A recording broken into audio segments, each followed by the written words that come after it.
علت پیچیدن بند ناف دور گردن جنین چیست؟ گاهی اوقات مادران باردار سونوگرافی رو میارن که در سونوگرافی گزارش شده بند ناف دور گردن جنین 1 یا 2 دور پیچیده. علت این مسئله به خاطر حرکات جنین در داخل مایع هست. حالت شناوری جنین توی مایع آمنیوتیک باعث میشه که بند ناف به صورت گاهی اوقات دور گردن جنین یا اینکه حتی اندام‌های جنین بپیچه.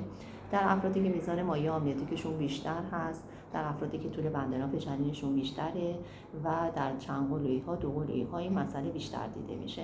در دوران بارداری مشکل خاصی ایجاد نمیکنه این مسئله، چون همونطور که جنین حرکت میکنه بند ناف پیچیده میشه و گاهی خود به خود هم باز میشه و گزارشش در سونوگرافی به این خاطر هست که عامل زایمان یا اون پزشک یا مامایی که فرد رو تحت نظر قرار گرفته موقع زایمان حواسش باشه که وقتی که جنین نزول میکنه و سر جنین وارد لگن میشه، اگر این بند ناف دور گردن باشه کشیده میشه و ممکنه یه مقدار سفت بشه که این هم با مانیتور کردن جنین موقع زایمان و تغییری که تو ضربان قلب جنین ایجاد میشه ماما متوجه میشه و اقدام لازم رو انجام میده.